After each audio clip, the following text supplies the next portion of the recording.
ሊቃናተ ነድ ዘሰማያዊት ማይፈድ በእንተ በግዑ እቀብዋ ነዛቲ ያዘድ።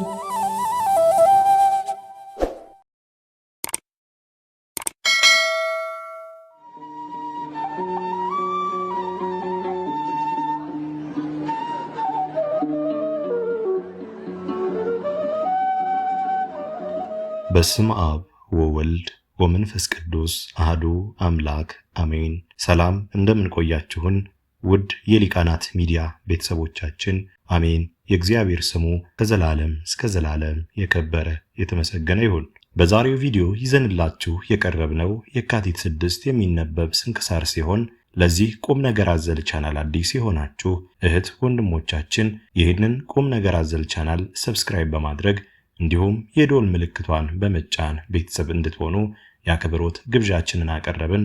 ወደ ቪዲዮ እንሂድ። መልካም ጊዜ። የካቲት 6 የሚነበብ ስንክሳር። የሊቀ ጳጳሳት አባ አቡሊዲስ ዕረፍት። የካቲት 6 በዚች ቀን የዓለሙ ሁሉ መምህር የሆነ የሮሜ ሀገር ሊቀ ጳጳሳት የከበረ አባት አቡሊዲስ ሥጋው ከባህር የወጣበት ነው።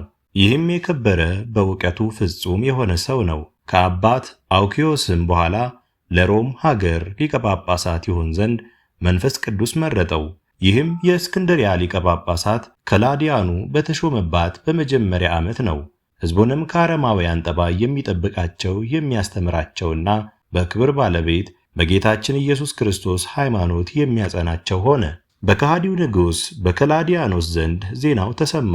ይህንንም የከበረ አቡሊዲስን ይዞ በብዙ ግርፋትና ድብደባ አሰቃየው። ማሰቃየቱንም በሰለቸ ጊዜ በእግሮቹ ውስጥ ታላቅ ድንጋይ አስሮ ከጥልቅ ባህር የካቲት 5 ቀን አሰጠመው። ማግስትም ሲሆን የካቲት 6 በዛሬዋ ቀን የዚህ አባት ሥጋው በውሃ ላይ ተንሳፎ ተገኘ። ድንጋዩም በእግሮቹ ውስጥ እንደታሰረ ነበር። አንድ ምዕመን ሰው ወስዶ በእርሱ ዘንድ አኖረው። በከበሩ ልብሶችም ገንዞ ሰወረው። ወሬውም በሮሜ አገሮች ሁሉ ተሰማ። ንጉሥም ሊያቃጥለው ፈልጎ ነበር፣ ግን አላገኘውም፣ ያ ሰው ሰውሮታልና። ይህም የከበረ አባት ስለ ቀናች ሃይማኖት ብዙ ድርሳናትን ደርሷል። ከእርሳቸውም ስለ አካላዊ ቃል ሰው መሆንና ከኃጢአት በቀር በሥራው ሁሉ አንድ ባሕሪ ስለ መሆኑ የደረሰው አለ። ዳግመኛም እግዚአብሔር የሚወደውን ስለ መሥራት የደረሳቸው ተግሣጻትና ትምህርቶች አሉ።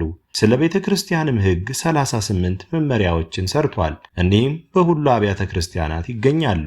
ለእግዚአብሔርም ምስጋና ይሁን። እኛንም በዚህ አባት ጸሎት ይማረን፣ በረከቱም ከእኛ ጋር ትኑር ለዘላለሙ አሜን። የአቡቂር የዮሐንስ የሦስት ደናግልና የአትናስያ ዕረፍት። በዚችም ዕለት የከበሩ አቡቂርና ዮሐንስ 3 ደናግልም ከእናታቸው ከአትናስያ ጋር በሰማዕትነት ሞቱ። የእኒህም ስማቸው ቴዎድራ ትርጓሜውም የእግዚአብሔር ስጦታ ነው። ሁለተኛዋ ቴዎፍና ትርጓሜው የእግዚአብሔር ሃይማኖት፣ ሦስተኛው ቴዎዶክስያ ትርጓሜው የእግዚአብሔር ምስጋና፣ የእናታቸው ማትናስያ ትርጓሜ ሕይወት የሆነ ነው። ይህም የከበረ አቡቂር ከታናሽነቱ በገድል ተጠምዶ የሚኖር መነኮስ ነው። የከበረ ዮሐንስ ግን ከንጉሥ ሰራዊት ውስጥ ወታደር ነበር። የእነርሱም ሀገራቸው እስክንድሪያ ሲሆን የሚኖሩት በአንጾኪያ ነው።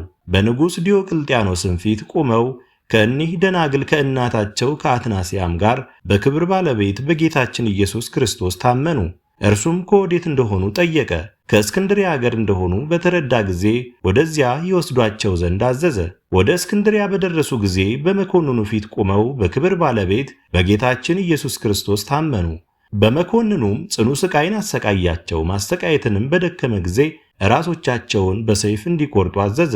የከበረች አትናስያም ደናግል ልጆቿን በከበረ ስሙ ምስክር ሆነው ከሞቱ ለሰማያዊ ሙሽራ ክርስቶስ እነርሱ ሙሽሮች እንደሆኑ በማስረዳት ታጸናቸውና ታስታግሳቸው ነበር። እንዲሁም የከበረ አቡቂር በከበረች ሐዋርያዊት ቴክላ ላይ የደረሰውን መከራ ይገልጥላቸውና ያጸናቸው ነበር። ወታደሮችም ለባለ ሰይፍ በማከታተል አንዲቱን ከአንዲቱ በኋላ የሚቀርቡ ሆኑ።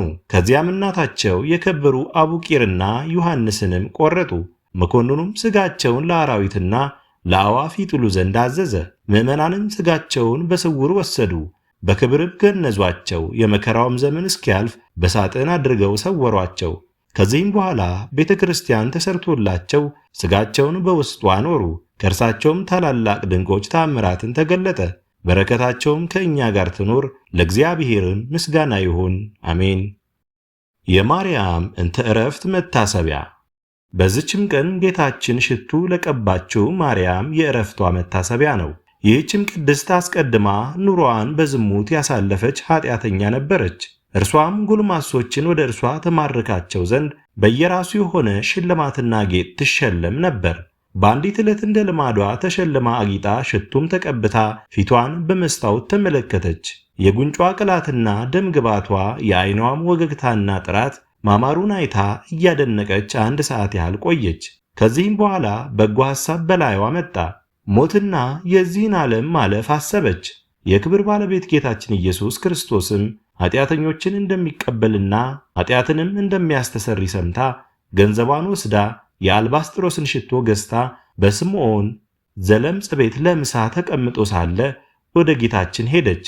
ከእግሩ በታችም ሰግዳ ያንን ሽቶ ቀባቸው። እግሮቹን በእንባዋ አጠበችውና በራሷ ጠጉር ወለወለችው። ጌታችንም የፍቅሯን ጽናት አይቶ ኃጢአቷን በደሏን ተወላት። የመንግሥት ወንጌልም በሚሰበክበት ይህን ያደረገችውን እንዲያስቡ አዘዘ። በረከቷም ከእኛ ጋር ይኑር፣ ለእግዚአብሔርም ምስጋና ይሁን፣ አሜን። አስጀምሮ ላስፈጸመን ለልዑል እግዚአብሔር ክብር ምስጋና ይሁን መቼም መች ለዘላለሙ አሜን። ውድ የሊቃናት ሚዲያ ቤተሰቦቻችን የካቲት 6 የሚነበብ ስንክሳር ወደ እናንተ አቀረብን። በቀጣይ በአዲስ ክፍል እስከምንገናኝ ድረስ እግዚአብሔር ቸር ያቆየን። መልካም ጊዜ